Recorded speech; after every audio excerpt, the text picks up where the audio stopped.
arkadaşlar, Hamarat Bebek YouTube kanalıma hepiniz hoş geldiniz. Bugün sizlere 1,5-2 yaş bebeklerimiz için uygun olan bu Selanik örgü detaylı yeleğin yapımını paylaşmak istiyorum. 50 gramlık iplerden kullandım arkadaşlar. Nako Bambino Marvel. Eğer bu ipi piyasada bulamazsanız karşılığında yine bebek yünlerinden Nako Elite Baby, Alize Baby Best, Alize Happy Baby gibi ipleri de tercih edebilirsiniz. Hatta Kartopu Baby One ile de hazırlayabileceğiniz bir örgü. Ben rengini çok sevdiğim için kot mavisi bir renk ve elimde mevcut bulunduğu için bu renk ile hazırlamak istedim. Toplamda arkadaşlar 3, 6, 7, 8, 9, 10, 11 adet düğme kullandım. 6 adet aksesuar görüntüsü için 5 tanesi düğme çalışmamız. 3,5 numara şiş ile hazırladım. Eli sık olan arkadaşlar 3,5, eli biraz gevşek olan arkadaşlar 3 numara ile de hazırlayabilirler. Bu 50 gramlık iplerimizden arkadaşlar toplamda 3 yumak bitirdim. Bu 4. yumağım. Bundan da çok az bir şey kaldı. Ortalama 200 grama yakın 50, 100, 150 evet 200 gram kadar ip kullanmış oldum. Yeleğimin en ölçüsü 30 santim arkadaşlar. Omuz hizasından itibaren ölçtüğüm zaman boy uzunluğu da 35 santim. Rahatlıkla 2 yaş bebeklerimiz için uygun olan bir çalışma oldu. Arkasında da yine Selanik, Karoşa gibi detaylarımız var. Kesme işlemlerimizi düzgün bir şekilde yapmak için farklı bir yöntem kullandık ve yaka çalışması ile tamamlamış olduğumuz bir çalışma oldu. Şimdiden hepinize kolaylıklar diliyorum. Bir de ayrıntı olarak şunu da söyleyeyim arkadaşlar. Büyütmesi ve küçültmesi çok kolay olan bir çalışma. Daha büyük çalışmak isteyen arkadaşlar şu ara ilmekleri benim anlattığım tarzda 4 ilmek 5 ilmek fazla yaparak 3 ilmek buraya 3 ilmek buraya fazla yaparak 3 yaş 4 yaş elde edebilirler. Daha küçük çalışmak isteyen arkadaşlar bu aradaki ilmekleri ki ben birine 7 birine 8 bıraktım. 4 ilmek 3 ilmek bırakarak da yine küçültebilirler. Yani tamamen matematiksel bir hesapla büyütmesi ve küçültmesi çok kolay olan bir çalışma. Hepinize şimdiden kolaylıklar diliyorum.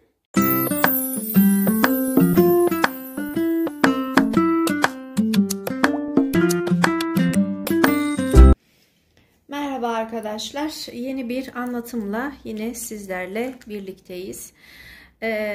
Bu kez yeleğimizi bir erkek bebek yeleği olarak hazırlayacağız. Selanik ve haroşa örgülerden oluşacak. Toplamda arkadaşlar 3,5 numara şiş kullanacağım. Ve 50 gramlık ip elimde mevcut. Bambino Marvel Nakol'un kullanacağım ipi arkadaşlar. 50 gramlık ve numarasını da paylaşayım sizlerle. 90-38 numaralı bir ip. Ama bu ipi bulamayanlar, bununla örmek istemeyen arkadaşlar için Nako Elite Baby, yine Kartopu Baby One gibi ipleri de tavsiye ederim. Hepsiyle de çok güzel düşecek olan bir model. İpimizin özelliği %15 yün ve yün, %30, %85 akrilik karışımı, 3 numara, 3,5 numaraya uygun olan kalınlıkta bir ipimiz. Rengini çok beğendiğim için ben bu renkle örmeyi tercih ettim. Ama dediğim gibi bebek örgüleri için kullandığınız iplerin hepsiyle de rahatlıkla hazırlayabileceğiniz kolay bir model çalışacağız sizlerle birlikte.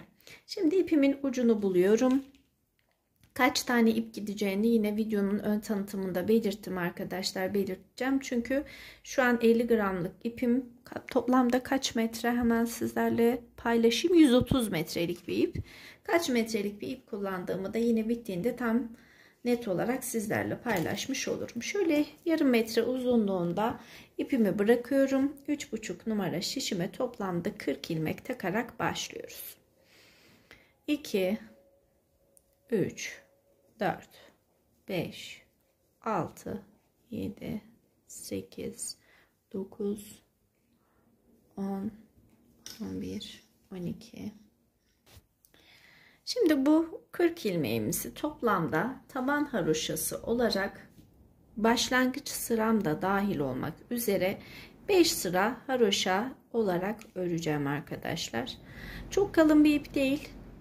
Nako Elite Baby gibi, Alize Baby Best gibi iplerimiz daha kalın. Kartopu Baby One'a yakın veya Alize'nin Happy Baby'sine yakın olan bir kalınlıkta ip. Eliniz eğer çok sıkı değilse 3 numarayla da rahatlıkla örebileceğiniz bir ip kalınlığı. Rengi çok hoş arkadaşlar. Kot mavisi renginde, erkek bebeklerimize çok yakışacak bir ip rengi mevcut. Özellikle Bambino Marvel'de böyle tonlamalar hoşuma gidiyor. Çok parlak olmayan renkler tercih edilmiş. Şimdi ben bu 5 sıralık haroşamı, ki ilk sırası olduğu için biraz zor örülüyor, tamamlayıp gelmek istiyorum ve aşama aşama yapımını paylaşalım. İlk önce sağ tarafını örelim. Daha sonra sol tarafına ilik evleri açmamız gerekecek. Bunun için ilik ev açacağımız yuvalarımızı da belirlemiş oluruz.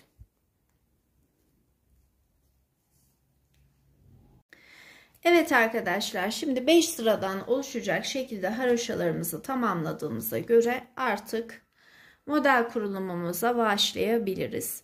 Burası örgümü şöyle tuttuğunuzda sağ tarafı olacak. Yani şurası dikiş olan kısım, şurası sağ taraf için düşündüğümüzde yan patımızın geleceği kısım. Bundan dolayı ilk ilmeği alıyorum ve son 10 ilmeğim kalana kadar ilmeklerimi düz olarak örüyorum.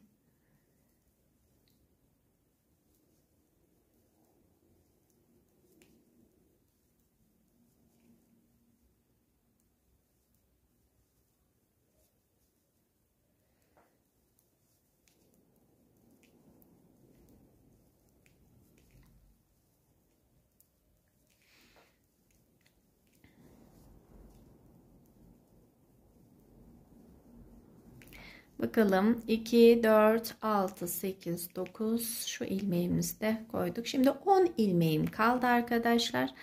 10 ilmeğimin bu bir ilmeğini örmeden şişime alıyorum.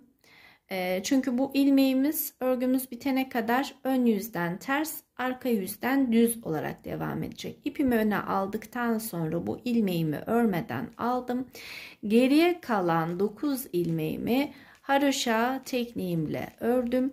Bu bir ilmeğimizi şaşırmayalım. Ön yüzden örmeden ters usulü alacağız. Arka kısma döndüğümüzde bu 10. ilmeğimiz örgümüzün yaka kısmı oluşana kadar hep düz devam edecek. 3, 4, 5, 6, 7, 8, 9. 9 ilmeğimi haroşa ördükten sonra bakın bu bir ilmeğimi düz olarak ördüm. İpimi tekrar kendime çevirdikten sonra sıra sonuna kadar bir sıra şeklinde ters örgümü örüyorum. Bir gidiş, bir geliş oluşturmuş olduk.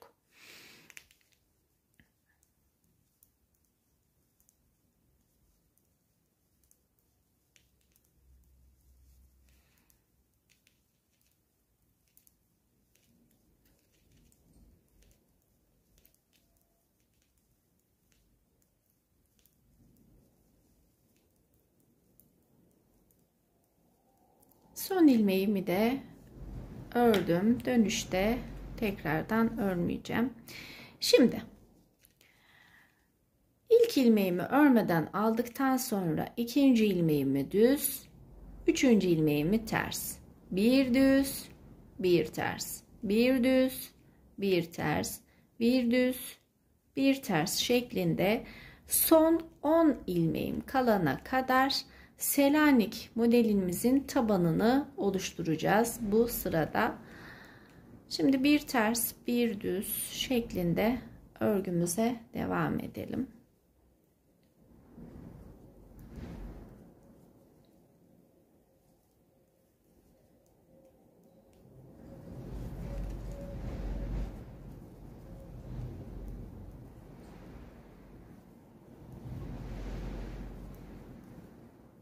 Bakın tekrardan 2, 4, 6, 8, 9, 10 ilmeğim kaldı. İpim önde.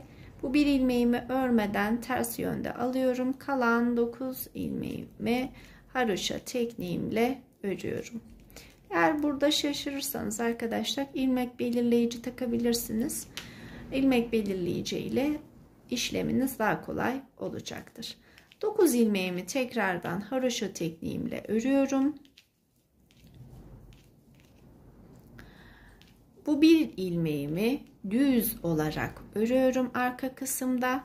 Şimdi ters gelen ilmeklerimi ters örüyorum. Düz gelen ilmeklerden bir altındaki yuvadan geçirerek dolayarak alıyorum. Yani Selanik tekniğini uyguluyoruz bildiğiniz. Bir ters bir alttan batarak alıyorum. Bir ters bir alttan batarak, bir ters bir alttan batarak Selanik tekniğimize başlamış oluyoruz.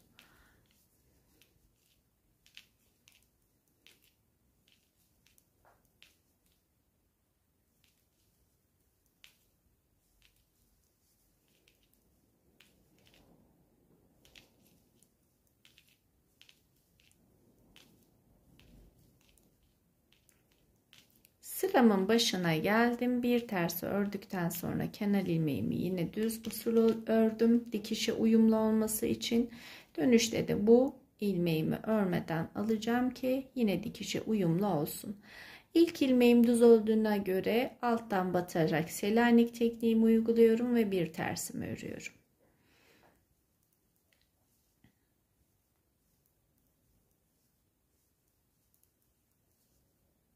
Birkaç sıra bu şekilde Selanik örgümüzü oluşturalım. Yeterli uzunlukta olduğunda net sayısını yine sizlerle paylaşacağım. Evet arkadaşlar, Selanik örgümüzü ördük. Toplamda bakın şu kabarık kısımdan itibaren başladığımda 1, 2, 3, 4, 5, 6 ve 7. sıramızı tamamlayarak örmüş olduğumuz bir Selanik çalışması oldu. Lastik kısmımızdan itibaren bakın aşağıdaki lastik kısmımızı dışarıda bırakarak kenar haroşalardan saydığımızda 2, 4, 6, 7 haroşa boyunda da örmüş olduk. Bu da Selanik teknik çalışması için, taban için bizim için yeterli bir uzunluk oldu. Şimdi ne yapıyoruz burada? Yine aynı şu tabandaki gibi ilmeklerimi bir sıra ön yüzden düz gideceğim. Son 10 ilmeğim kalana kadar.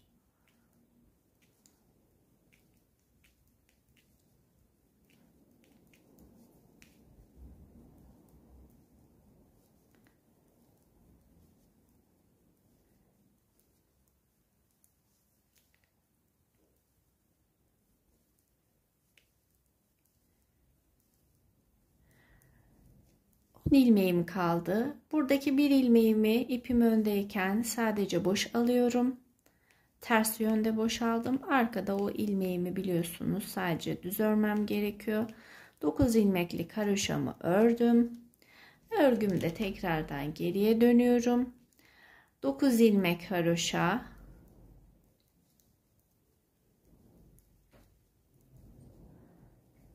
Bu bir ilmek sabit düzüm ve geriye kalan ilmeklerim ters olarak sıra başına kadar örüyorum.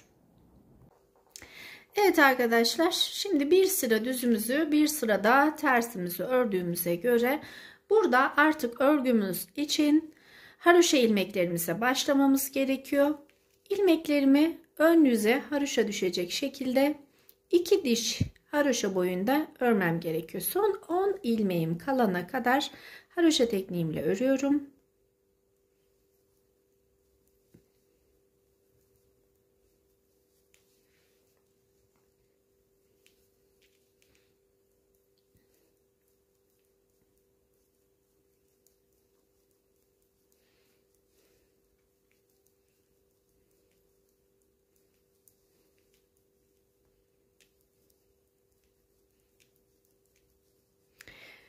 On ilmeğim kaldı. Bir ilmeğimi ipimi ön tarafa atarak örmeden alıyorum. Kalan 9 ilmeğimi yine kenar batım için örüyorum. Dönüyorum örgümde. Kenar patımı 9 ilmek olarak örüyorum.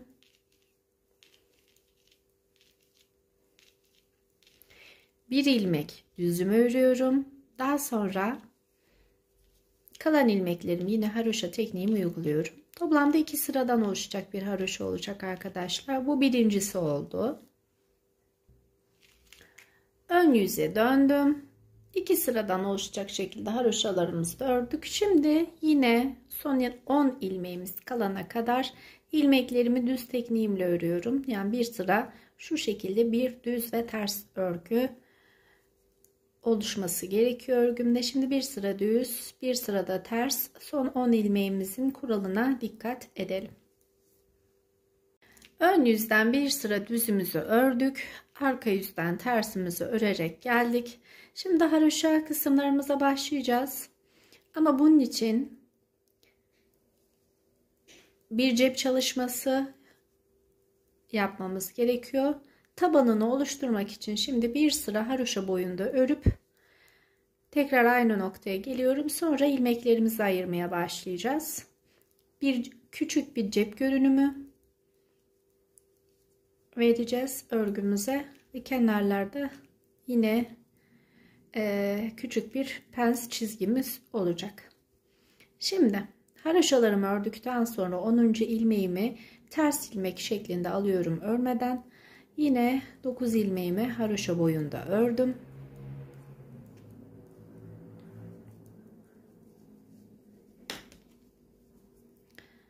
Örgümde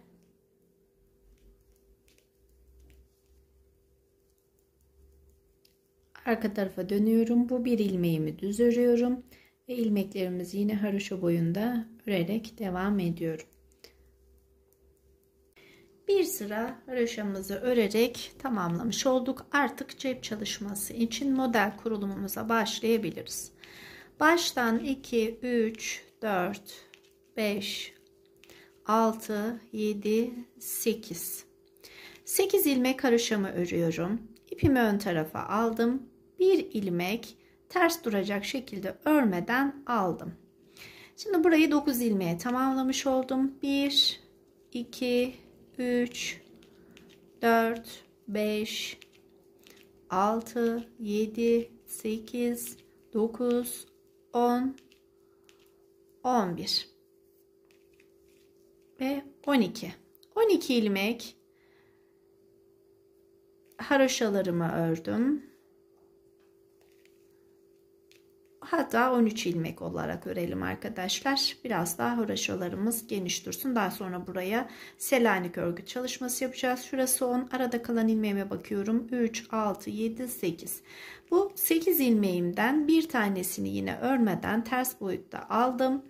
Arka yüzden düz olarak öreceğim.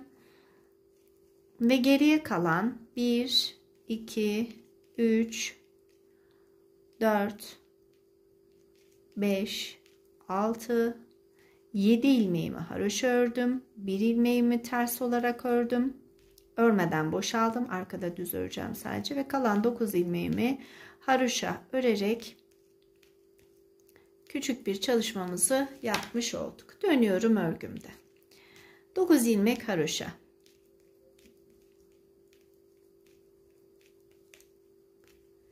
Bir ilmek düz.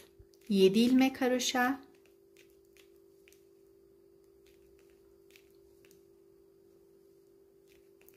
Bir ilmek düz. 1, 2, 3, 4, 5, 6, 7, 8, 9, 10, 11, 12, 13. 13 ilmek haroşa. Bir ilmek düz. Ve kalan 4, 5, 6, 7, 8 ilmek haroşamla sıramı tamamladım. Bir sırayı daha birlikte örelim arkadaşlar, net açık anlaşılması için. 8 ilmek haroşamızı örüyoruz. Şimdi buradaki bir ilmeği örmeden ters boyutta sağ şişimize alıyoruz. Bu kenar pensimiz için kullanacağımız ilmeğimiz. Ortadaki ilmeklerimi bu cep görünümü kazandıracağım haroşa ilmeklerim. Fazla olanlar 13 ilmek. Haroşa olarak ördüm. Yine pensim için bir ilmeğimi boş aldıktan sonra 7 ilmek haroşa ile sıramı tamamlıyorum. Bir ilmek pensim var ve kalan 9 ilmek kenar patım için haroşa. Son halimize bakalım. Evet, şu kısım gördüğünüz gibi kenarlardaki pensle birlikte ortada cep görünümü kazandıracağımız 13 ilmeğimiz. Kenarlarındaki pensi ve buradaki pensimizi unutmadan haroşa ilmeklerimize devam edelim. Evet arkadaşlar, şimdi en son örmüş olduğumuz düzden sonra saydığımızda 2, 4, 6, 8, 10, 11. 11 sıra haroşa boyunda örmüş olduk. Bu ortasını cep görünümü olarak düşündüğümüzde kenarlardaki penslerimiz de yerini gayet net bir şekilde belli etmiş oldu. Şimdi yine kenardan 8 ilmek haroşamı örüyorum. Bir ilmeğimi örmeden aldıktan sonra burada bir sıralık bir düz çalışma yapacağım. 3, 4, 5, 6, 7, 8, 9, 10, 11, 12, 13. Bu kenardaki pensimi yine boşalıyorum. 7 ilmek haroşamı örüyorum. 9 ilmek haroşamla sıramı tamamlıyorum.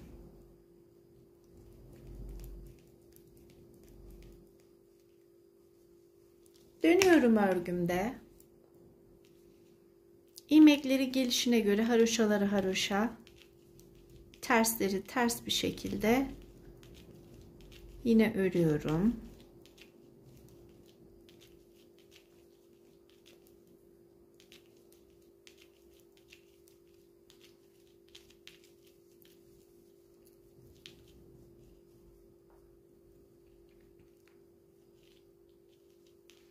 Burası düz örmüş olduğum kısım olduğu için ters örmem gerekiyor arka tarafta.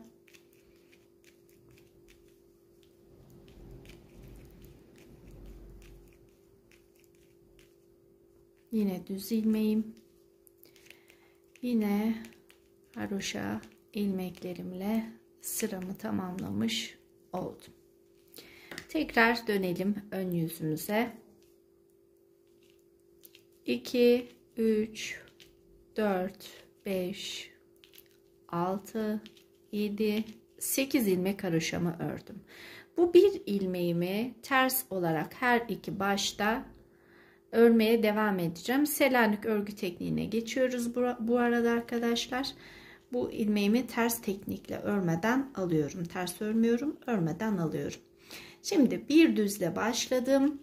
Bir ters, bir düz, bir ters, bir düz, bir ters, bir düz, bir ters.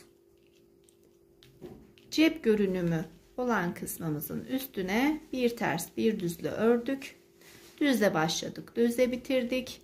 Pensimizi uyguladıktan sonra haroşa kısımlarımızı ve pens kısımlarımızı devam ediyoruz.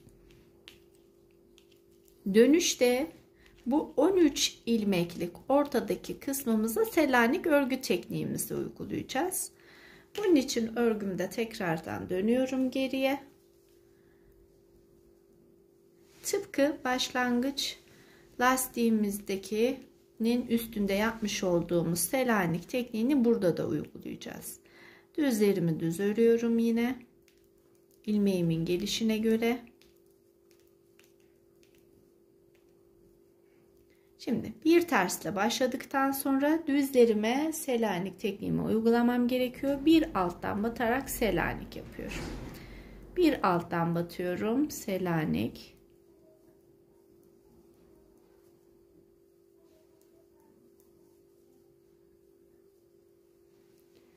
Pensimizi yaptıktan sonra haroşa sıramla devam ediyorum. Bu Selanik örgü tekniğimin birinci sırası olmuş oldu. Gidiş dönüş bir sıra oluştuğu için haroşalarda ve selaниklerde birincisini oluşturmuş oldum. Şimdi 7 sıra, tıpkı şuradaki gibi 7 sıra olana kadar şu ortadaki 13 ilmeğimize selanik tekniğimizi uygulayalım. Evet arkadaşlar, 7 sıradan oluşmuş şekilde selanik örgümü de tamamlamış oldum. Şimdi burada tekrardan çalışmamızı değiştireceğiz. 9 kenarda 8 ilmek haroşamız vardı. 1 ilmek örmeden aldığımız ilmeklerimiz. Düz kısımdaki selanik örmüş olduğum ilmeklerimin üstüne sadece düz ilmekler örüyorum. Tıpkı şu aradaki gibi. Şu ilmeğim benim örmeden alacağım ilmeğimdi. Burada 7 ilmek haroşamı ördükten sonra bir pens çalışması yapıyorum ve yine 9 ilmeklik haroşa ile sıramın sonuna geliyorum. Tekrar örgümde geriye dönüyorum.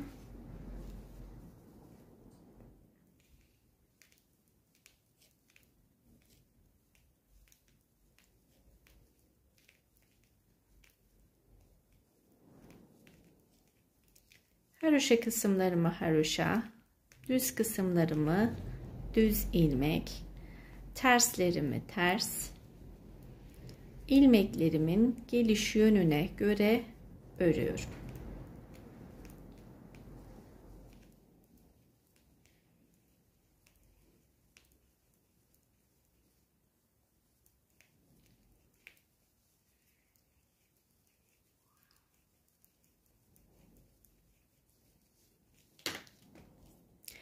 Tekrar örgümde ön yüze dönüyorum. Şimdi arkadaşlar şuradaki pensime kadar, bakın şöyle açayım örgümü. Şu kısımdaki pensime kadar 2 diş haroşa oluşacak şekilde bütün ilmeklerimi haroşa olacağım. Sadece pensime devam edeceğim. Arada, yani selanik örgümün her selanik model uygulamasının arasında 2 sıradan oluşacak haroşalarımız olacak. Tıpkı şuradaki, şu aşağı kısımdaki yapmış olduğumuz gibi. Daha sonra tekrar bu selanik örgüsüne başlayacağız. 2 sıra daha haroşa ve tekrar selanik. Yani şu selanik çalışmasından toplamda 3 adet olacak modelimizde ve aralar, şu başlangıç ve bitişler birer sıra düz. Düzden sonra 2 sıra haroşa. Hepsi bu kadar. Şimdi haroşa kısımlarını da birlikte yapalım. Tekrar model kurulumuna geçelim. Ve 3 selanik model çalışıp gelelim. Şimdi 8 ilmek başa kadar, özür diliyorum, başa kadar bütün ilmeklerimi haroşa tekniğimle örüyorum.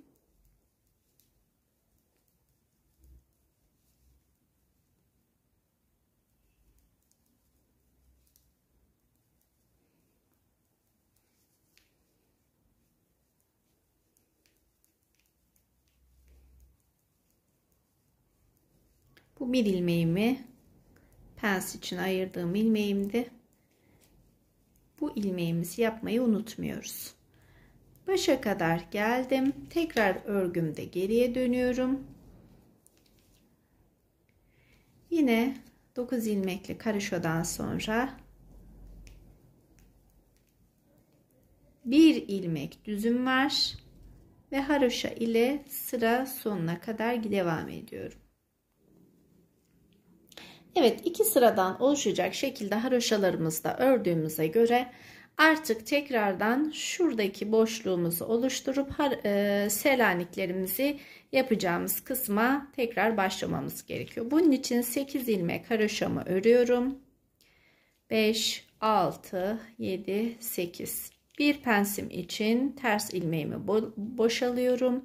1, 2, 3, 4, 5, 6, 7, 8, 9, 10, 11, 12, 13.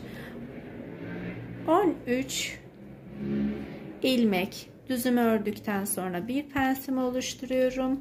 2, 3, 4, 5, 6, 7 ilmek haroşa, 1 pens, 9 ilmek haroşa. Yeni modelimizi de kurmuş olduk. Arkasına dönüyorum örgümün.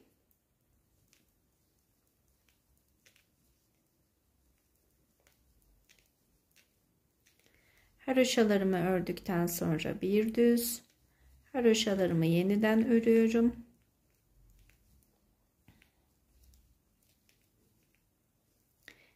Bir düz, 13 ters,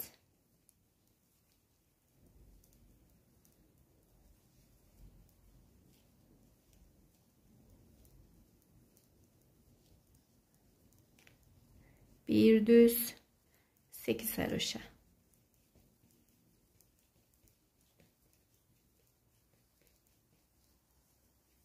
Tekrar örgümde ön yüzüne dönüyorum.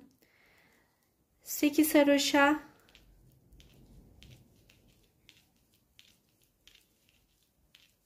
bir pens. Burada düz ile başlıyor ilk ilmeğimiz. Bunu düz öreceğiz ama Selanik tekniğimizi uygulayarak bir alttan batarak düz öreceğiz. Bir ters. Bir alttan batıyoruz, bir ters. Bir alttan, bir ters. 13 ilmeğimizi düz ile başladık ve düz ile bitiriyoruz. Pensimizi yaptıktan sonra 7 haroşa, 1 pens, 9 haroşa ile sıramızı bitiriyoruz. Ve ikinci Selanik model kurulumumuzu da yapmış olduk.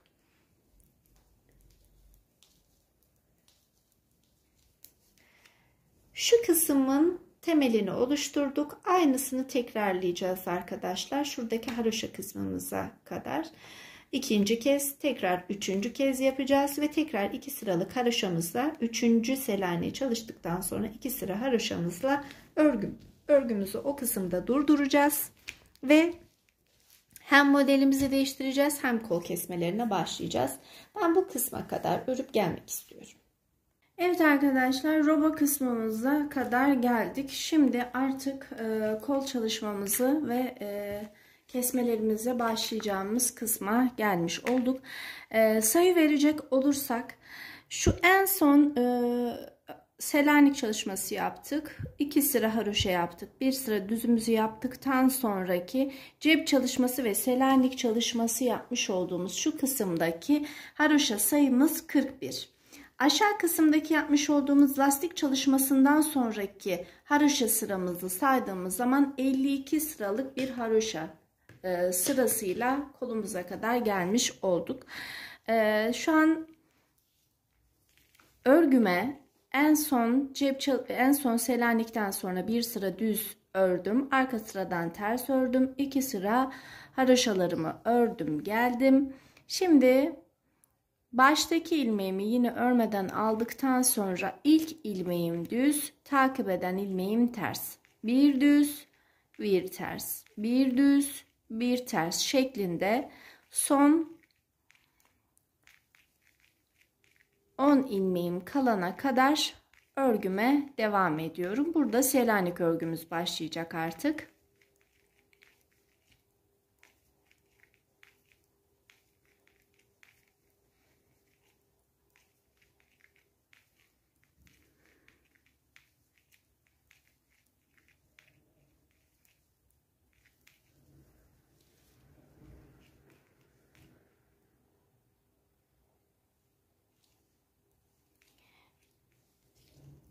Ve kalan 9 ilmeğimizi haroşa şeklinde örüyorum.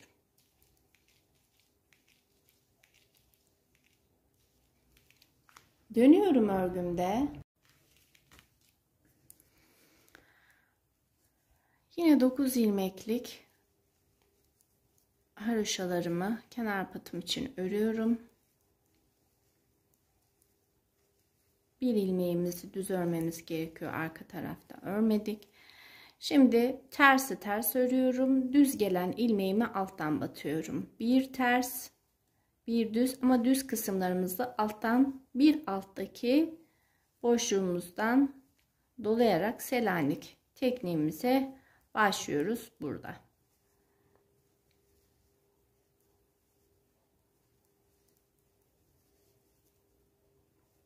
Tekrar başa kadar örgümde geldim.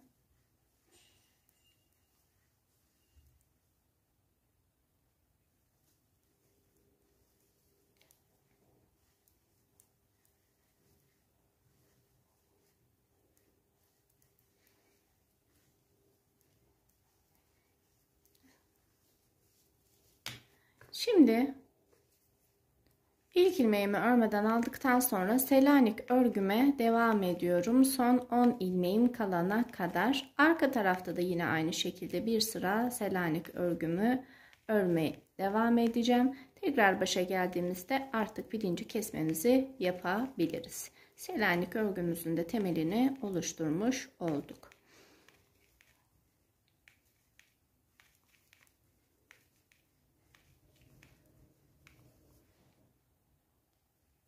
Tekrar baş kısmımıza gelmiş olduk arkadaşlar. Şimdi baştan 1, 2, 3, 4, 5 ilmeğimizi normal tekniğimizle örüyoruz. Yani baştaki ilmeğimizi örmeden alıyoruz. Bir Selanik, bir ters. Bir Selanik, bir ters ve toplamda 5 ilmek oldu. Şimdi birinci, ikinci ve üçüncü ilmeğimin yönünü değiştiriyorum. Ortadaki ilmeğim sabit duruyor. Baştaki ilmeğim gördüğünüz gibi normal düz kısımda duruyor. Bu 3 ilmeğimi birlikte alacağım ama üçüncüsünün yönünü değiştirdim ki kesmem düzgün dursun diye. Hatta şu şekilde de istiyorsanız kesebilirdiniz. Ben şu kısımdan keseceğimden dolayı arkadakinin yönünü değiştirdim ve üçünü düz teknikle birlikte aldım ve birinci kesmemi yapmış oldum. Bakın bir ters, bir düz, bir ters şeklinde de gelmiş oldu örgüm. Yine tersimi ters örüyorum. Selaniğimi aynı teknikle başa kadar örüyorum ve dönüşte yine ilmek sırama dikkat ederek geliyorum.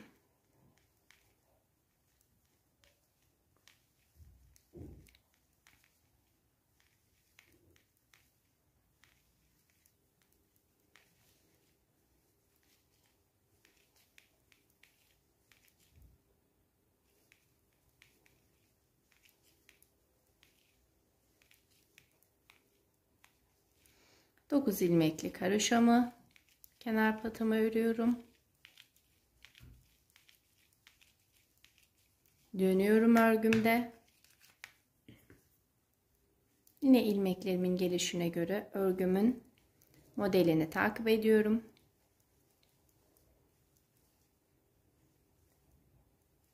Tersimi ters, Selanik gelen ilmeğimi Selanik tekniğimle örüyorum.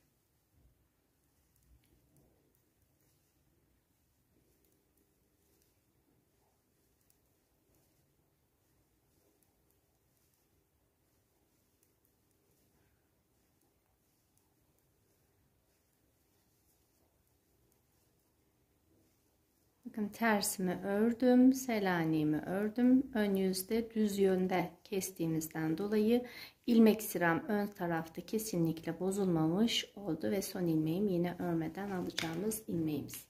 Şimdi birinci sıra kesmemizi yaptık. Bir sonraki şimdiki takip edeceğimiz sıra kesmemizi yapmıyoruz.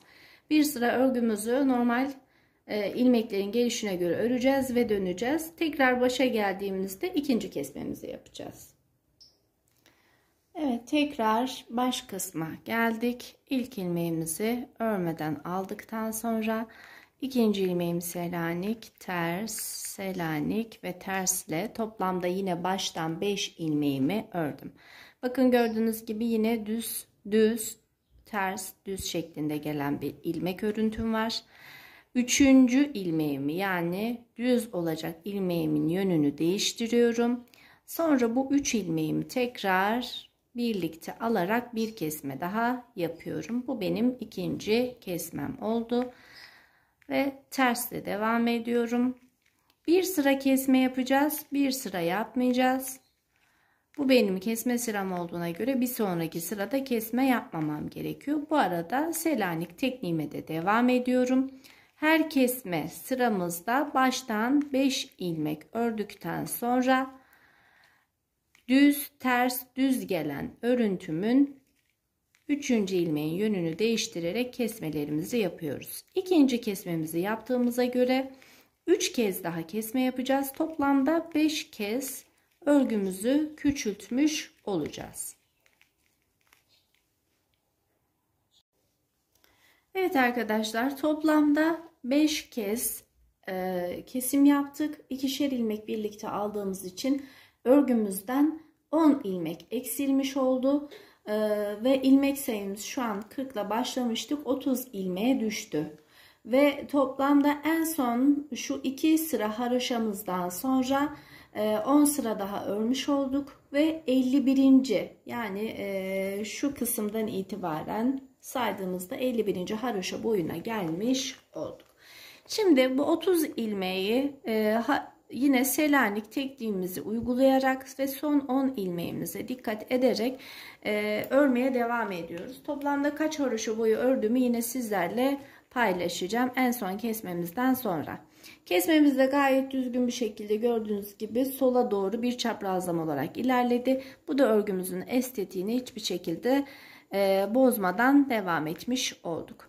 Şimdi Selaniklerime aynı şekilde devam ediyorum. Herhangi bir kesme, artırma yapmadan.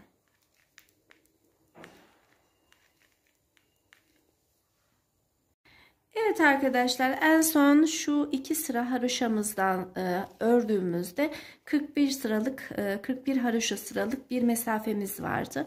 Buradan sonraki uygulamış olduğumuz Selanik örgümüzle birlikte toplamda 70 sıralık bir haroşaya ulaşmış olduk. Şu kısımda ise 10 sıralık bir haroşamız vardı. Toplamda 80 sıra şuradaki haroşa boyumuz oldu. Kol mesafemizde şu kısımdan itibaren düşündüğümüzde yeterli bir uzunluğa gelmiş oldu. Yeleğimizin komple omuz hizasından itibaren boyunu ölçtüğümüz zaman şu an tam 35 santim uzunluğunda bir yeleğe de ulaşmış olduk. Rahatlıkla 1,5-2 yaş bebeklerimizin kullanabileceği bir uzunlukta oldu. Şimdi arkadaşlar, ilk önce yaka kesintimizi yapmamız gerekiyor. Toplamda şişimizde 30 ilmeğimiz var. Başa kadar haroşalarımı örmeye Selanik örgümü örmeye devam ediyorum. Dönüşte yakada bir kesinti yapacağız.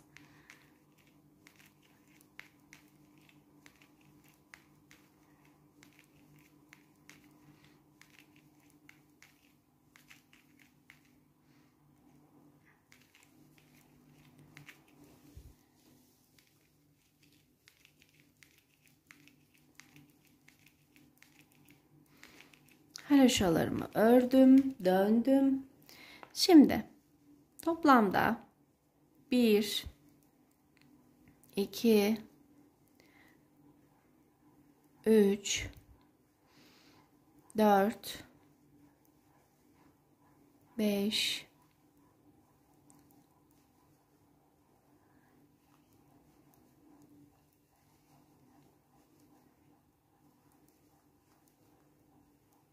10 ilmek yakamızı eksiltmiş olduk.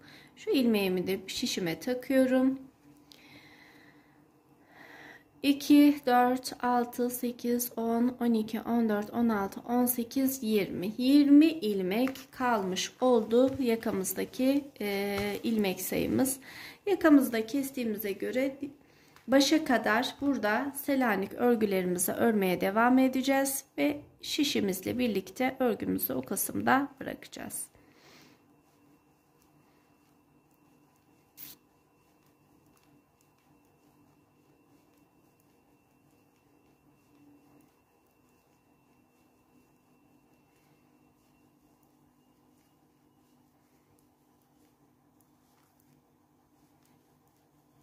Evet, son ilmeğimi de aldım, kestim ve böylelikle örgümün birinci kısmını tamamladım. Evet, şimdi gelelim arka beden çalışmamıza. Bu kısmımızı 20 ilmeğimizle birlikte bir kenara alıyoruz. arka bedenimizi örmeyi tamamladıktan sonra birleştirmeyi yine detaylı bir şekilde yapacağız. Şimdi masamızı biraz tenhalaştırarak arka bedenin detaylarına geçelim. Arka beden için şişimize toplamda 70 ilmek takarak başlıyoruz. Ön yüzünü çevirelim tabi. 70 ilmeğimizi ilk etapta kenar lastiğimiz için 5 sıradan oluşacak şekilde haroşalarımızı ördük. Başa geldiğimizde bir sıra düz, bir sıra ters ile şu aradaki boşluğumuzu oluşturduk. Daha sonra bir ters bir düz örgümüze geçerek toplamda 7 sıradan oluşacak bir şekilde Selanik örgümüzü çalıştık. Selanik örgümüzden sonra bir sıra düz, bir sıra ters olarak geldik. 2 sıra haroşa boyunda ördük. Sonra tekrar düz örgümden bir sıra düz, bir sıra ters olarak geldim. Ve şu lastik kısmımızı tıpkı önümüzdeki diğer önümüzü örerkenki yapmış olduğumuz gibi çalışmamızı devam ettirdik. Ve geriye kalan örgümüzü toplamda 41 haroşa boyunda ördük. Bu 41 haroşa boyu bizim için tam kol çalışmasına başlayacağımız, Selanik çalışması yapacağımız mesafemiz. Önümüzü örerken de yine sayıları sizlerle detaylı bir şekilde paylaşmıştık hatırlarsanız. 41 haroşamı ördüğüme göre burada bir sıra düz, bir sıra tersimi öreceğim ve Selanik örgülerimize başlayacağız. Evet, bir sıra düzüme gittim, bir sıra geldim. Bu arada misinalı şişime geçtim ki örgümde daha rahat hareket edebileyim arkadaşlar. Şimdi burada baştaki ilmeğimi aldıktan sonra bir düzle başlıyorum. Bir düz, bir ters. Düzüm ördüm, tersim, düzüm. Başa kadar bir düz, bir tersle geliyorum. Döndüğümde Selanik örgü modelime başlamam gerekiyor.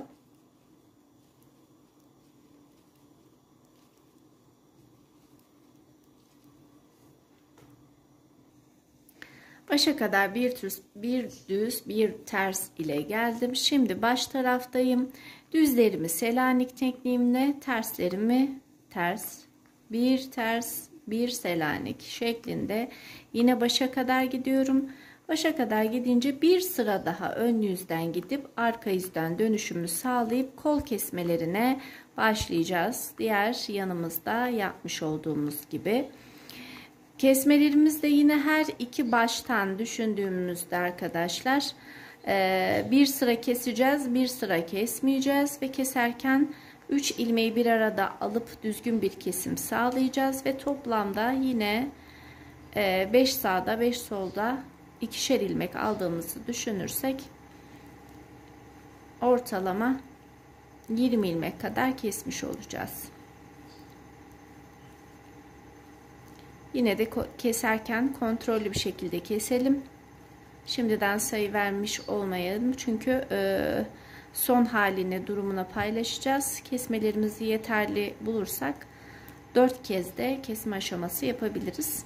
Bu kısımları yine birlikte detaylı bir şekilde yapacağız. Şimdi ben başa kadar geldim. Bir sıra daha Selanik örgümü örüp dönmek istiyorum. Evet, bir sıra daha Selanik örgümü tamamladım, geldim. Şimdi kesme işlemine başlayabiliriz. Baştaki ilk ilmeğimizi örmeden aldım. İkinci ilmeğimiz Selanik, üçüncü ilmeğimiz ters, dördüncü ilmeğimiz Selanik ve beşinci ilmeğimiz ters. Baştan 5 ilmek bıraktıktan sonra üçüncü ilmeğimin yönünü değiştiriyorum. Ortadaki ilmeğim ters, baştaki ilmeğim düz ve bu 3 ilmeği birlikte alarak birinci kesmemi yapıyorum. Tıpkı diğer yanımızda yapmış olduğumuz gibi. Bir ilmek ters örüyorum ve Selanik örgülerime devam ediyorum. Son kısımda da aynı işlemi yapacağız.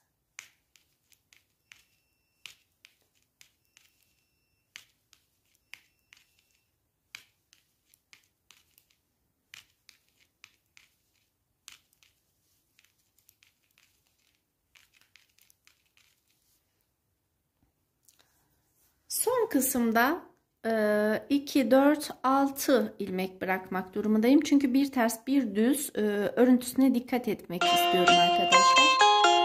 Tabii istiyorsanız 4 ilmek de bırakabilirsiniz. Şu 2 ilmeği kesebilirsiniz. Ama sanki 6 ilmek bıraktığımızda daha düzgün duracaktır kesmem.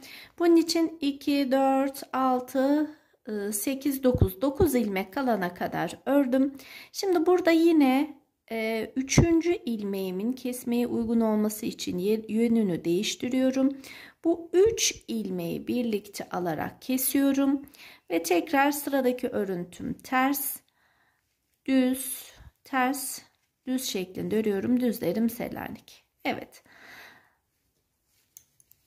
Örgümüzün sağında 5 solunda 6 ilmek kalarak kesmeye başladık. Birinci kesmelerimizi yaptık. Bir sonraki sıra kesme yapmayacağım. Ondan sonraki sıra yine kesmemi yaparak devam edeceğim. Toplamda aslında sağda ve solda ikişer ilmeği aynı anda kestiğimiz için bir sırada 4 kez kesmiş oluyoruz. Yani 2 ilmeği, 3 ilmeği birlikte aldık ve böylelikle 2 kesim yapmış olduk. 3 ilmeği birlikte aldık.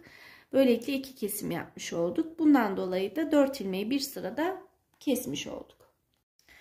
Evet, şimdi arkadaşlar ölçtüğüm zaman şurada gördüğünüz gibi ikişer ilmekten fazlalığımız olduğundan dolayı dediğim gibi başta 5 kez sağda 5 kez solda kestiğimizde toplamda 10 ilmek sağda 10 ilmek solda eksilmiş olacak ve 20 ilmek arka bedenimizde eksilterek 50 ilmeğe düşürmemiz gerekecek.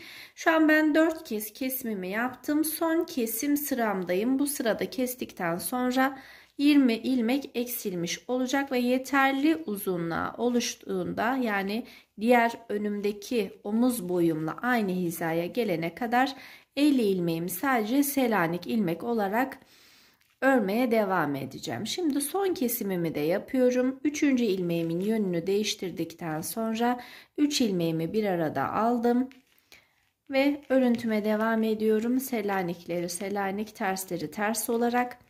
Diğer 6 ilmek kaldığında başta son kesimimi de o kısımda yapmış olacağım. 5 ilmek gördüğünüz gibi 5 kez burada kesme yaptık. 5 kez de diğer tarafta. Ama her kesme sıramızda 2 ilmek eksildiği için 20 ilmek eksiltmiş olduk arka bedenimizde. Şimdi ben arka bedenimi tamamlayıp gelmek istiyorum.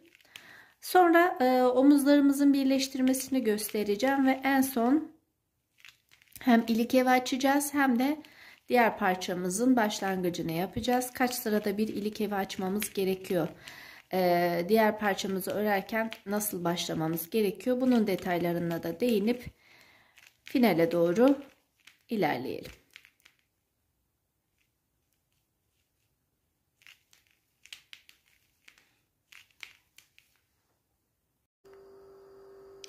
Evet arkadaşlar, şimdi arka bedenimizi de bitirmiş olduk. Yeterli uzunluğa gelene kadar ördük. Ön bedenimiz için de yine aynı çalışmayı yaptık. Taban kısmından şu şekilde uçları bir araya getirerek de ölçümü yapabilirsiniz. Şu an gördüğünüz gibi tam tepe noktasında yeterli uzunluğa gelene kadar hazırlamış olduk örgümüzü. Şimdi şöyle bir şey yapıyoruz. Şu başına koyayım. Bu benim kolumun omuz kısmının takılı olduğu şişim.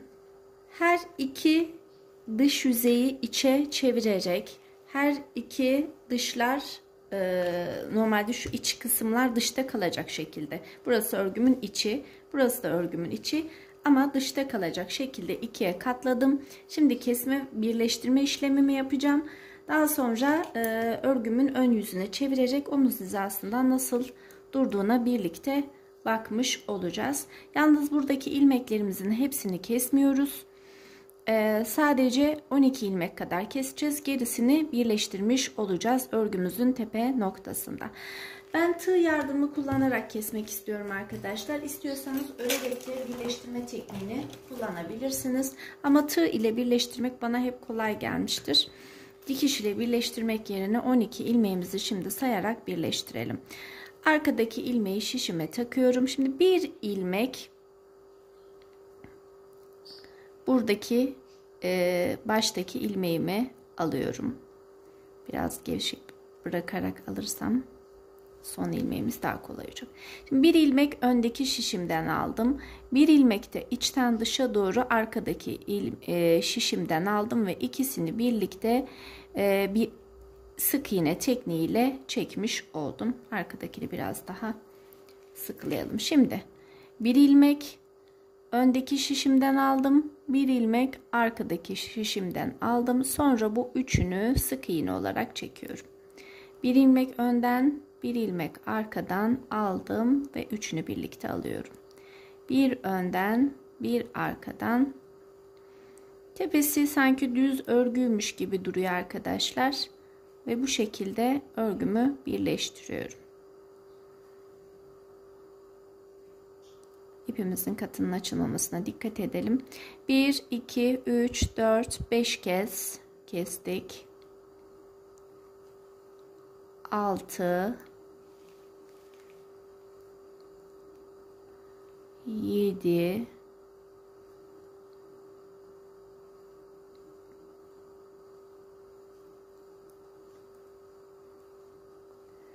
8, 9, 10,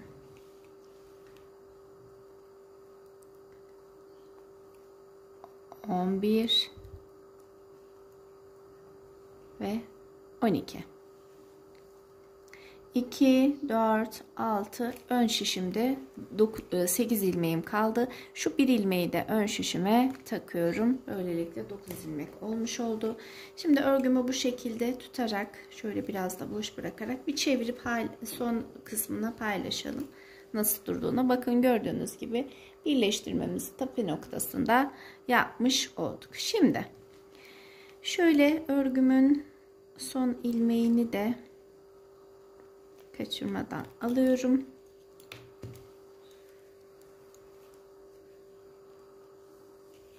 Diğer başa kadar örgümüze devam etmemiz gerekiyor arkadaşlar. Çünkü diğer başta yine örgümüz bittiğinde birleştirmemiz devam edecek. Şu bir ilmeğimizi sağdaki şişime aldıktan sonra burada örgüme devam ediyorum. Sıradaki ilmeğim ters, sıradaki ilmeğim Selanik, ters, Selanik şekilde diğer başa kadar örgümü örmeye devam ediyorum. Diğer tarafı da birleştirdiğimde artık yaka kısmındaki örgümüzün stilini değiştireceğiz. Burası örgümüzü şöyle çevirdiğimizde de ön yüzü olmuş olacak. İkiye katlayacağız.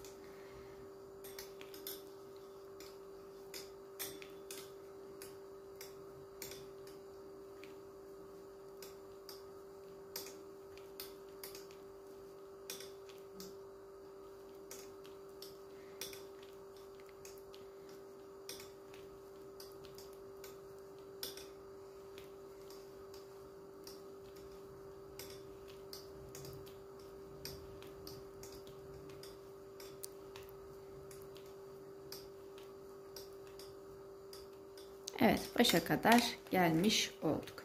Bakalım son halimize. Bakın yakadaki ilmeklerin birbirine devam eder şekilde duruyor. Örgüm burada yakada devam edecek. Burada dikişlerim devam edecek. Şu kısmı göstereyim. Ve şimdi küçük şişimize geçiş yaparak başa kadar ördük. Örgümüzü gördüğünüz gibi bakın burada yakamızı öreceğim için ilmeklerimizi ördüm. Şimdi diğer tarafı ördükten sonra yakamızı ilmek almadan devam ettirmiş olacağız. Böylelikle bir birleştirme sağlamış olacağız. Şimdi bu şekilde örgümüzü burada bırakıyoruz. İpimizi şöyle biraz uzunca bırakalım. Keselim. Yeni şişimizi alıyoruz.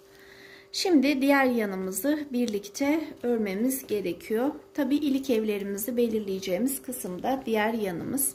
İlik evlerimizi şöyle yakamızı ikiye katlayarak bir yaka çalışması yaptığımızı düşünürsek şu hizalardan itibaren birinci ilik evimizi açmamız uygun olacaktır. Ona göre bir hesaplama yapalım. Kaç sıra arada açmamız gerekiyor.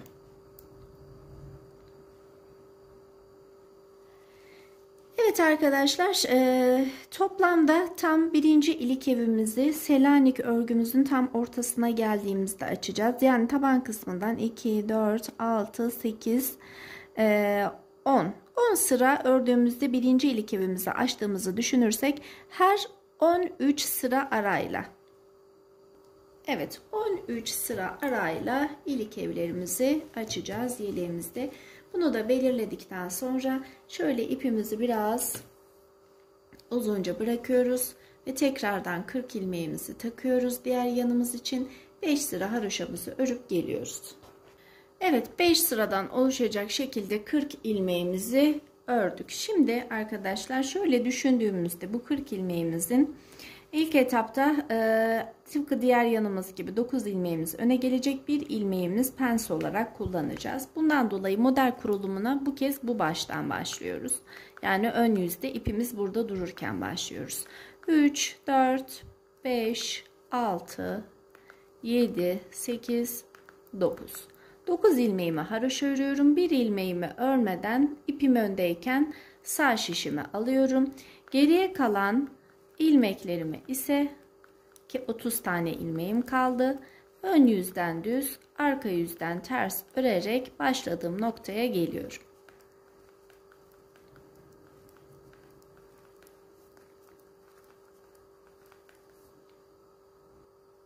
Tekrar ön yüze geldim örgümde. Yine 1, 2, 3, 4, 5, 6, 7, 8, 9. 9 ilmeğimi haroşa örüyorum. Pense ilmeğimi alıyorum. İlk ilmeğim düz, takip eden ilmeğim ters. Düz, ters, düz, ters, düz, ters şeklinde örgüme devam edeceğim. Tıpkı diğer önümüzle aynı işlemi yapacağız arkadaşlar. Şu kısmımız aynı. 7 sıradan oluşan Selanik'imizi ördükten sonra bir düz bir ters gidip geleceğiz. 2 sıra haroşa, yine bir sıra düz, yine bir sıra ters geldiğimizde cep çalışması yapacağımız yere başlayacağız. Cep çalışması yaparken ne yapmıştık? 9 ilmek yan patımız. Şurada bir ilmeklik pensimiz var. 7 ilmek haroşamız. 1 ilmek pensimiz, 13 ilmek haroşamız, 1 ilmek pensimiz ve geriye kalan 9 ilmeğimiz yine 8 ilmeğimiz yine haroşa şeklinde devam etmişti. Aynı mantıkla kurulumunu yapacağız ve buradaki yapmış olduğumuz işlemleri birebir aynısını uygulayarak örgümüzü tamamlayacağız.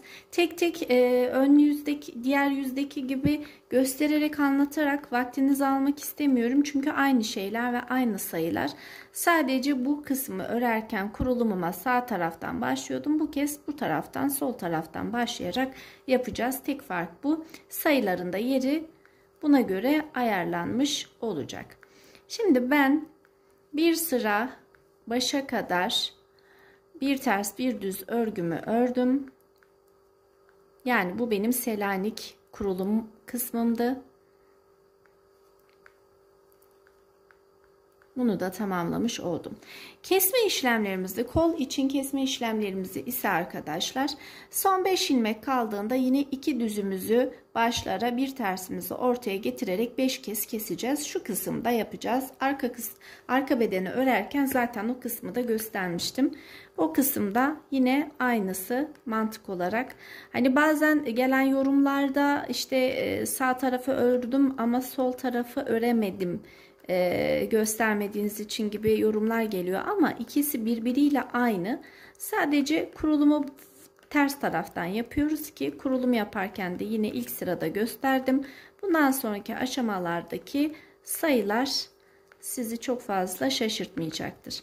Ben şimdi bu kısım önümü de bu arada İlik evi açacağız. Bunu belirttik başında zaten. İlk ilik evimi 10. sırada açacağım ve her 13 diş haroşa arayla da ilik evlerimizi açmaya devam edeceğiz.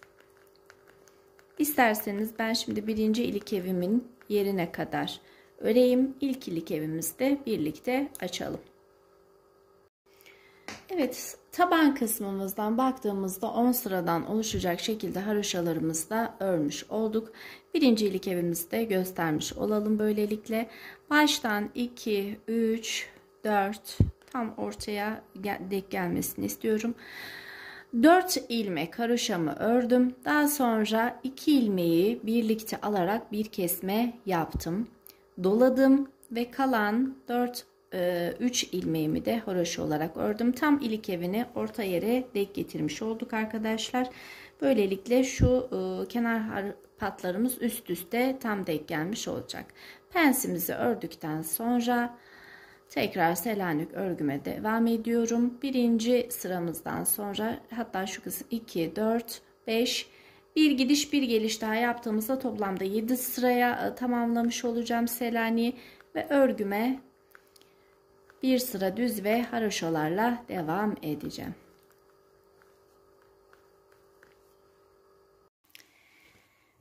Evet arkadaşlar, diğer yanımı da bitirmiş oldum. Toplamda 1, 2, 3, 4, 5 kez ilik evi açtım. Yine 5 kez kesmelerimizi yaptık. Toplamda 10 ilmek sol yandan içe doğru tıpkı arkadaki ve diğer yanımızdaki gibi eksiltmelerimizi yaptık. Ve şu mesafe oluşana kadar ördüm. Toplamda tabandaki ilk Selanik örgümüzün yuvasından itibaren saydığımda şu sıram 30 sıra arkadaşlar. Hani illaki sayı ile yapacak olan arkadaşlar için de belirtmiş olalım. Şimdi 2 dış yüz içe gelecek şekilde örgümü yine katlıyorum. Bakın şu şekilde. 2 iç yüz dışarıda, iç yüzler içeride olacak şekilde 2'ye katladım. Şu baştaki ilmeğimi alıyorum ve tekrar 12 ilmek diğer başımızda yapmış olduğumuz gibi karşılıklı birleştirme yapıyorum. Birinci sık iğnem, şu arkadaki ipimizi çekelim.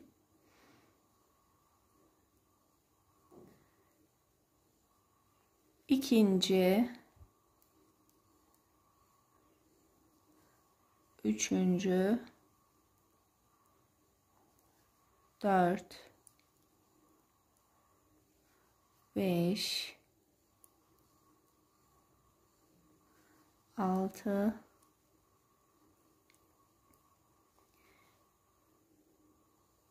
7, 8, 9, 10,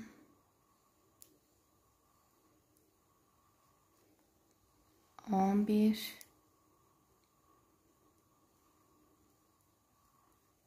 ve 12 kez eksiltmemi yapmış oldum. Şu bir ilmeğimi tekrar şişime takıyorum. Burada dönüşümü alacağım.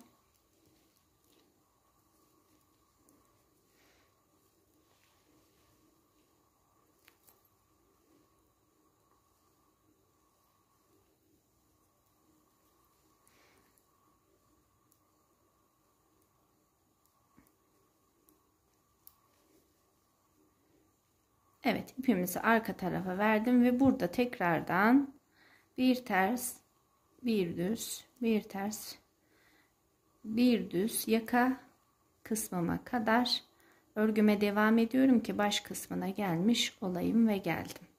Şimdi birinci şişimizi çıkarttık. Şu kısmı bir tekrar dışarıya doğru katlayalım. Örgümüzün de başına dönmüş olduk. Son halini paylaşalım. Gördüğünüz gibi şimdi yakamı öreceğim. İlmeklerim takılı. Şu şişim takılı olduğu yerde. Şimdi burada küçük bir çalışma daha yapmam gerekiyor. Başa kadar geldiğime göre arkadaşlar. Toplamda her iki baştan 5 ilmek daha yakamız içe girecek şekilde artırma yapacağım. Bunun için birinci ilmeğimi aldım. İkinci ilmeğimi aldım. Üçüncü ilmeğimi aldım. Dördüncü ve beşinci. 5 kez kenar patımızdan ilmek çıkardım. Dönüyorum yakamız için. İpimi arka tarafa atıyorum. Haroşa ilmeklerine başlayacağım. Aralarda küçük bir artırmamız daha olacak. Şu ilmeğimizi daha sonra burada gizleyeceğim. Şimdi haroşa ilmekler olarak öreceğim. Yalnız omuz kısımlarında birleştirirken küçük bir açıklık yakayla öne ayırdığımız için minik bir yuva var. O kısımlardan ise artırma yaparak ilerleyeceğim ki o açıklıkları kapatalım. Nasıl yapacağız bunu? Şimdi ilmeklerimi haroşa olarak ördüğümde bakın açık olan kısma geldim. Şurada birleştirmemden kaynaklı bir boşluğum var. Burada bir ilmek alıyorum. Sırf şu aradaki omuz kısmımda herhangi bir yuva açıklığı oluşmasın. Amacım bu. Sonra burada bir ilmeğim var. Bu ilmeğimi de haroşa olarak örüyorum ve bakın burada da aynı şekilde. Şu aradan birinci ilmeğimi çıkardım. Şu aradaki boşluktan ikinci ilmeğimi çıkararak bu aradaki boşlukları kapatıyorum.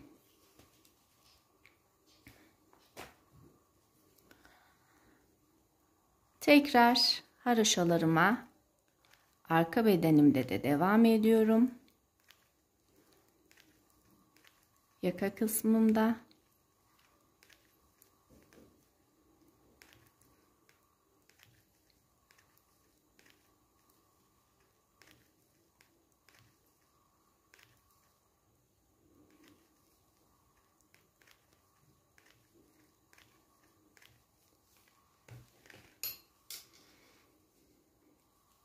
diğer başta da aynı işlemi yapacağım. Haroşalarımı örüyorum. Bakın küçük bir boşluk burada olduğu için bir ilmek buradan arttırdım. Omuz hizamdaki bir ilmeği ördükten sonra bir ilmek bu aradan, bir ilmek de şu aradan iki kez artırma yapmış oldum. Ve haroşalarıma devam ediyorum. Başa kadar. Son ilmeğimi de ördüm. Küçük şişimden geçişimi sağladım. Şimdi burada devam ediyorum.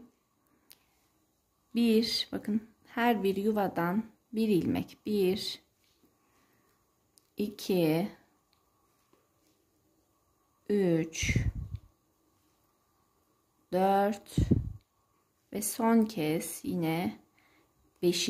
ve son kez kenar patımdan da almış oldum. Ve toplamda 61 ilmek şişime takmış oldum. Şurada bir ayracımız vardı. Hani kaç sıra saydığımızı belli etmek için takmış olduğumuz. Bunu da çıkaralım. Şimdi sadece yaka kısmımızdaki bu 61 ilmekten oluşan haroşalarımızı 5 sıra haroşa ön yüzden ve arka yüzden oluşana kadar örüp gelelim.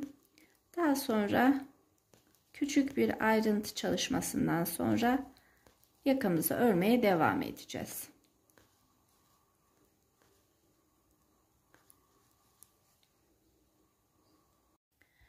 Evet arkadaşlar, 5 sıradan oluşacak şekilde haroşalarımızı yaka kısmımızda ördük. Örmeye de devam ediyoruz. Şimdi baştan 2, 3, 4, 5, 6, 7, 8 ve 9. 9 ilmek haroşalarımı ördükten sonra burada 9 ilmek kalana kadar düz örmeye başlıyorum.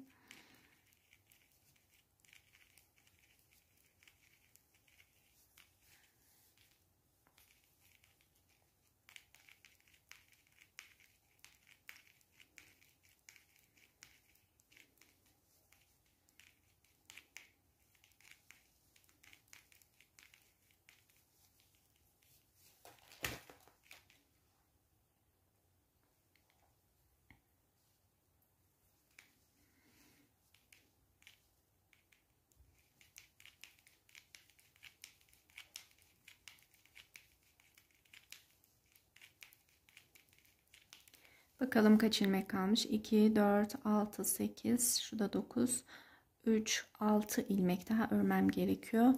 1, 2, 3, 4, 5 ve 6. 3, 6, 9. Kalan 9 ilmeğimi ise haroşa tekniğimle alttan dolayarak alıyorum. Bu kenarda 9'ar ilmek birer sıra haroşa, ortada bir düz bir ters. Yani bir sıra önden düz, arka yüzden ters öreceğimiz bir ara çizgisi oluşmasını sağlıyoruz.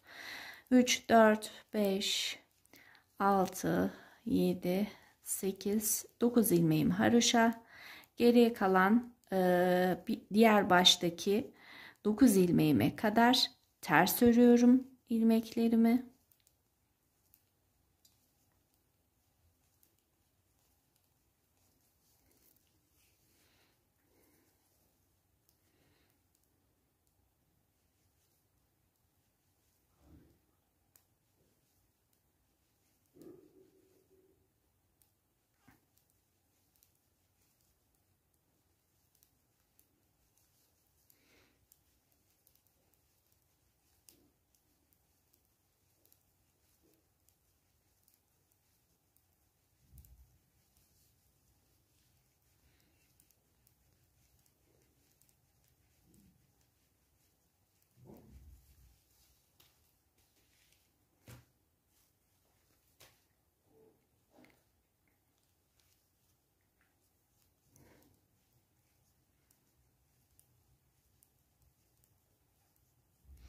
Evet, 3 6 9 ilmeğimi de tekrar alttan doğrayarak haroşa tekniğimle bitiriyorum. Kenarlarımız haroşa, ortamız bir sıra düz örgü çizgisi oluşmuş oldu. Dönüp bakalım hemen. Bakın arkadaşlar, şu arada küçük bir düz ve ters çizgimiz oluşmuş oldu.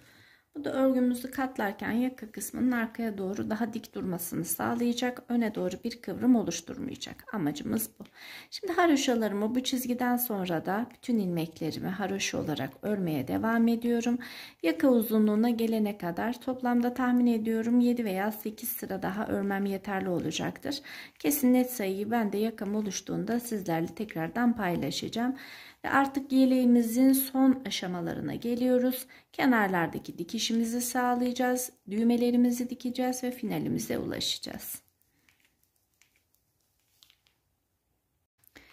Evet arkadaşlar, bu çizgimizden sonra 2, 4, 6, 8, 9 sıra daha lastik kısmı için haroşalarımı ördüm. Şimdi dış yüzdeyim. Dıştan içe doğru kesmemi yapacağım. Tam tersi arkadaşlar, içten dışa doğru yapmam gerektiği için 9. sıramın başından da diğer tarafa döneceğim. Çünkü içten dışa doğru bir kesme yapacağız. Bundaki amacımız da kestiğimizde ilmeklerimizin düz kısmı ön yüze düşmesini istiyorum. Şimdi 9 sıralık haroşamdan sonra tekrar başa gelene kadar örüyorum haroşalarımı.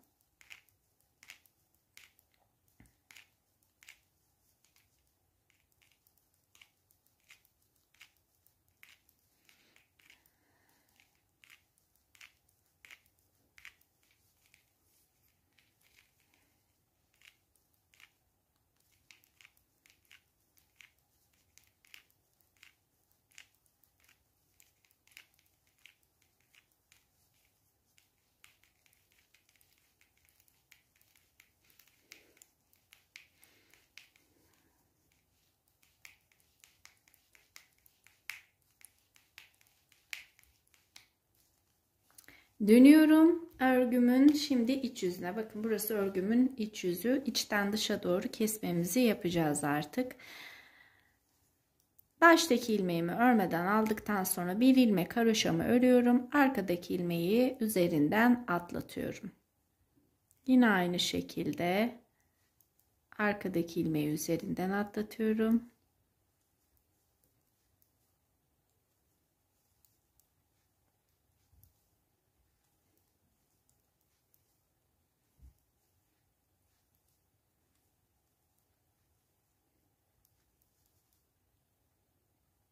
Çok sıkı değil, çok da gevşek değil arkadaşlar.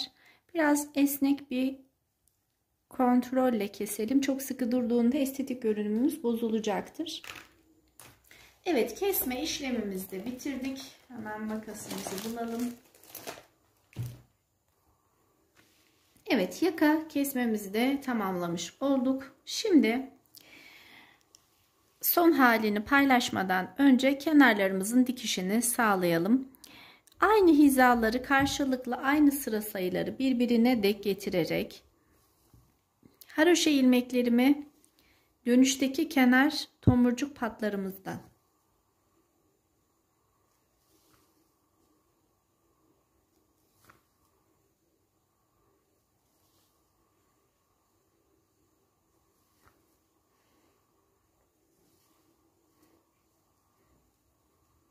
Düz kısımları iç yüze bakan bu düz dönüşlerimizin V'lerimizin içerisinden geçirerek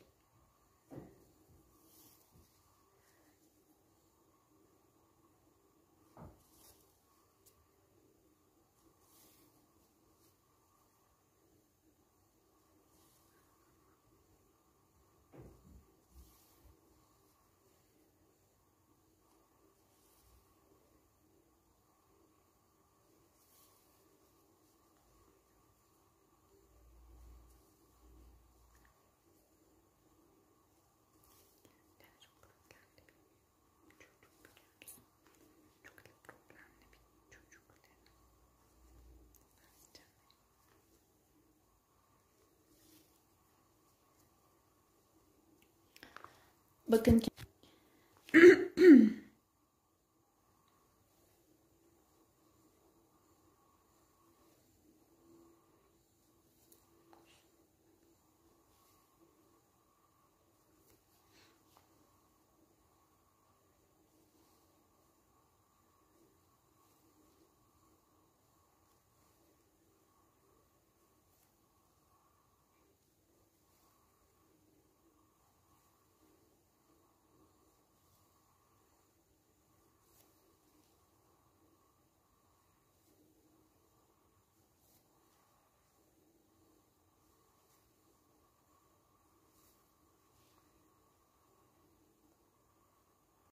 evet arkadaşlar, kenar dikişlerimizi de gayet gördüğünüz gibi estetik bir şekilde her iki taraftan da diktik. Düğmelerimizi yerleştirdik.